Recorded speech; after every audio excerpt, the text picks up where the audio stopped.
வணக்கம் மக்களே, சற்று முன் கிடைத்த தகவல் ஒன்றை பார்க்க போகிறோம். அதாவது ராசா தொகுதியில் பிரச்சாரத்தின் போது நடந்த அதிர்ச்சி சம்பவம். இந்த ஒரு தகவலை பற்றி தான் நாம் பார்க்க போகிறோம். தகவலை பார்ப்பதற்கு முன்னதாக நீங்கள் நம்மளுடைய சேனலுக்கு புதிய பார்வையாளர்களாக இருந்தீர்கள் என்றால் மறக்காமல் நம்மளுடைய சேனலை சப்ஸ்கிரைப் செய்து வைத்துக் கொள்ளுங்கள் மக்களே. தற்பொழுதை பொறுத்த வரைக்கும் மீண்டும் ராசா அவர்கள் நீலகிரி தொகுதியில் போட்டியான்னு கேட்டிங்கன்னா ஆமாங்க, போட்டியிடுகிறார். பெரும் விதத்தில் பார்த்திங்கன்னா மீண்டும் களம் இறங்கப் போகிறார். அதாவது கிட்டத்தட்ட பெரும் வாரியான வாக்கு வித்தியாசத்தில் வெற்றி பெற்ற ராசா அவர்கள் மீண்டும் களத்தில் இறங்கி பலவிதமான விஷயங்களை தொடர்ந்து செய்து கொண்டிருக்கிறார். பரப்புரைகளையும் மேலும் அடுத்தடுத்து செய்து கொண்டிருந்தாலும் பொதுமக்கள் ஒரு சில கேள்விகளை முன்வைத்ததாக கூறப்படுகிறது. அதாவது வெற்றி பெற்ற பிறகு கொஞ்ச காலமாக இந்த பக்கம் வராமலே இருந்து விட்டார் என்றும் கூறப்படுகிறது. ஒரு சில வாக்குறுதிகளை நிறைவேற்றவில்லை அப்படி எப்படின்னு பார்த்திங்கன்னா ஒரு சில மக்கள் கேள்வி கேட்ட நிலைமையில் அதையெல்லாம் இந்த தடவை முடித்து விடுவோம் அனைத்தையும் செய்து விடலாம் அப்படி இப்படின்னு பார்த்திங்கன்னா ஒரு சில விஷயங்களை கூறிய விதமாகவும் கூறப்படுகிறது.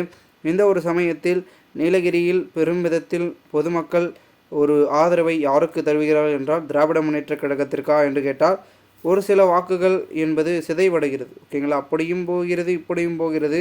ஒட்டுமொத்தமாகவே வாக்கு என்பது சிதைவடைந்து கொண்டு தான் இருக்கிறது. இப்போ கோயம்புத்தூரை எடுத்துக்கொண்டால் வாக்குகள் பெரும் விதத்தில் இருந்து கொண்டிருந்தாலும் கூட கொங்கு மண்டலம் என்பது ஒரு யாருக்காக பார்க்கப்படுகிறது. அதனை அடுத்து தற்பொழுது அதற்கு மேலாக இருக்கக்கூடிய நம்முடைய நீலகிரியும் ஒரு பெரும் விதத்தை சுட்டி காட்டி கொண்டிருக்கிறது என்று தான் பார்க்கப்படுகிறது.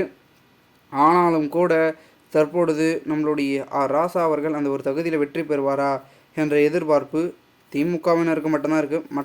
மக்கள்களுக்கு ஆதரவு என்பது மிகவும் ஒரு பின்வாங்கல் என்பது தான் இருந்து கொண்டிருக்கிறது. ஆதரவு என்பது சற்று குறைந்திருப்பதாக காணப்படுகிறது. காரணம் என்னவென்றால் அதாவது கடத்த வெற்றி பிறகு தற்பொழுது தொகுதியை தான் காண வருகிறார் நம்மளுடைய ராசா அவர்கள் என்று பார்த்திங்கன்னா ஒரு சில தகவல்களை பொதுமக்கள் முன்வைக்கப்பட்டு கொண்டிருக்கும் இந்த ஒரு சூழ்நிலையில் அடுத்த கட்டமாக பலவிதமான விஷயங்கள் என்று கொண்டிருந்தாலும் கூட அந்த ஒரு தொகுதியில் மெஜாரிட்டி என்பது பார்த்திங்கன்னா இருந்து கொண்டிருக்கிறது. ஏனென்றால் தற்பொழுதைய பொறுத்த வரைக்கும் அதாவது நம்மளுடைய நீலகிரியில் பெரும் விதத்தில் மெஜாரிட்டி இருக்குதுங்க. ஓகேங்களா, அதாவது நீலகிரி தொகுதியில் கிட்டத்தட்ட பலவிதமான வேட்பாளர்கள் நிற்கிறாங்க.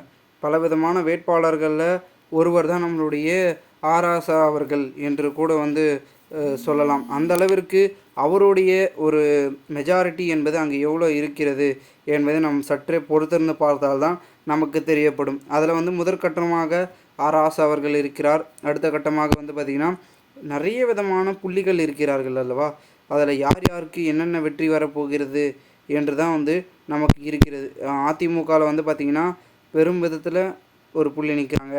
அப்புறம் பிஜேபி, அதன் பிறகு தனித்து போட்டியிடக்கூடிய பார்த்திங்கன்னா நாம் தமிழர் என்று பலவிதமான பார்த்திங்கன்னா போட்டியாளர்கள் அங்கே இருக்கிறார்கள். இந்த ஒரு சூழலில் யாருக்கு சாதகமாக வெற்றி அமையும் அப்படின்றது தான் ஒரு எதிர்பார்ப்பை தொடர்ந்து கிளப்பியிருக்கிறது. அதை பொறுத்திருந்து பார்க்கலாம்.